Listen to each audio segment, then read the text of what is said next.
Bonjour à tous, c'est Julien des 5 minutes de l'investisseur et ensemble dans cette vidéo, nous allons voir qu'est-ce que j'ai appris des 4 investisseurs présents ici devant vous.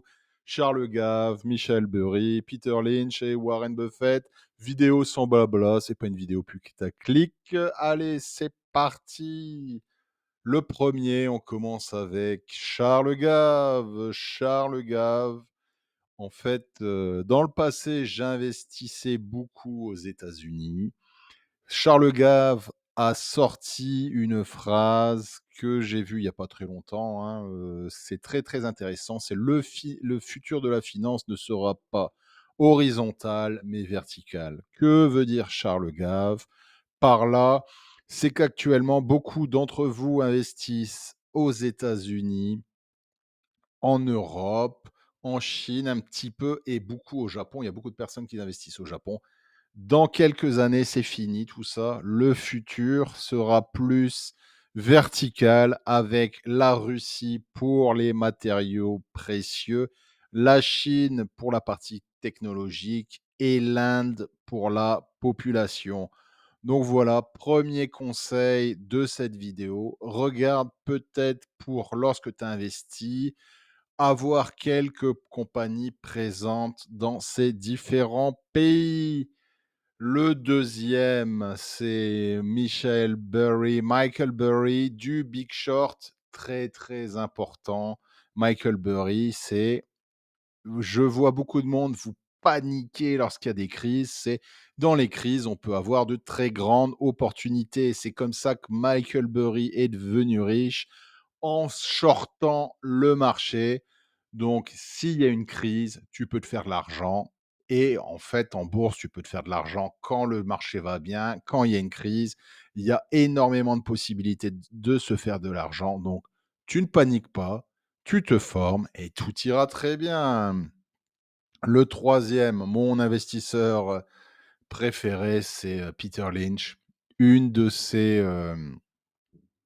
une de ses quotes, une de ses réflexions, phrases, c'est derrière, et beaucoup d'entre vous oublient ça, c'est que derrière chaque action, il y a une entreprise.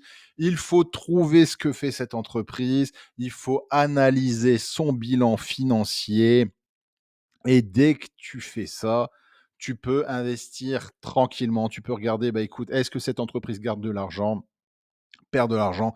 Quelle est la croissance de cette entreprise? Quelle est la marge de cette entreprise? Est-ce que cette entreprise a un avantage compétitif? Oui, non. Beaucoup d'entre vous ne font pas cette démarche.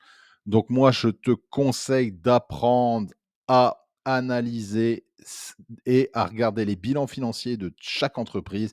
Tout est disponible sur internet et en parlant de cela, sa deuxième phrase, ou expression que j'aime beaucoup, c'est: «J'ai toujours pensé que si on examinait 10 entreprises, on en trouverait une intéressante. Si on en examinait 20, on en trouverait 2. Et si on en examinait 100, on en trouverait 10. Celui qui retourne le plus de pierres gagne la partie». Bah, exactement, il a tout à fait raison.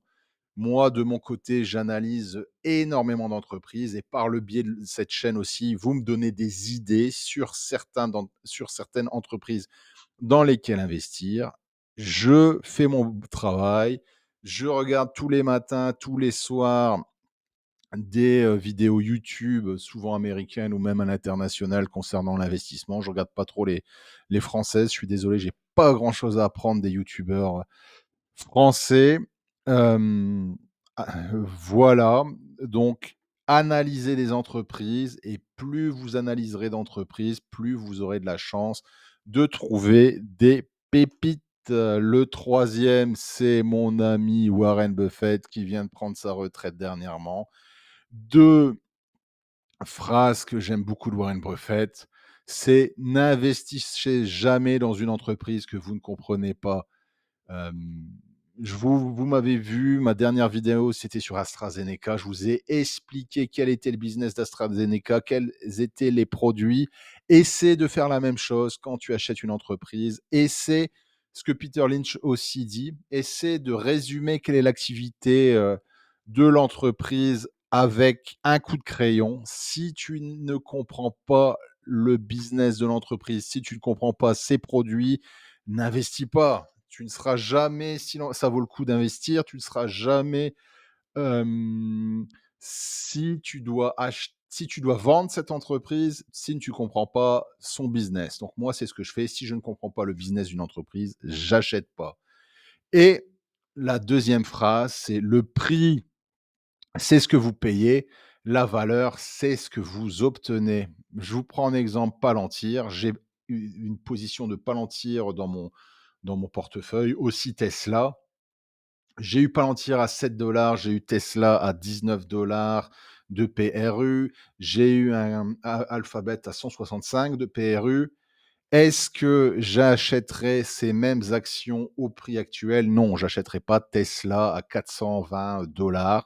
Non, c'est pas possible. Donc voilà, le prix, c'est ce que vous payez, la valeur, c'est ce que vous obtenez, et ça se peut qu'une action Novo Nordisk, pardon, à 39 €, elle vaut le coup parce que vous connaissez sa valeur intrinsèque.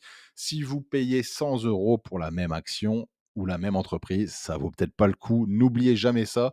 C'est pas le nom de l'entreprise qui fait sa valeur, c'est aussi le prix à laquelle vous l'achetez. Voilà, mettez dans les commentaires, vous, de votre côté, hem, quelle est votre expression, phrase préférée, et que pensez-vous de ces 4 investisseurs? Voilà, merci d'avoir suivi cette vidéo jusqu'au bout. On continuera la semaine avec Shopify. Le bilan financier de Shopify sort mercredi. Je ferai l'analyse vu que Shopify fait partie de mon portefeuille. J'ai aussi la Française, des Jeux et United Healthcare aussi dans mon backlog. Voilà, si tu veux que j'analyse des entreprises, mets-le dans les commentaires. N'oubliez pas de liker cette vidéo et n'oubliez pas que je fais ça à titre de divertissement uniquement. Ce ne sont pas les conseils pour investir. Avant d'investir en bourse, fais comme notre ami Peter Lynch, ta propre analyse, et lorsque tu investis, tu as un risque de perte totale de ton capital investi. Merci d'avoir suivi ça jusqu'au bout et je te dis à très bientôt. Ciao.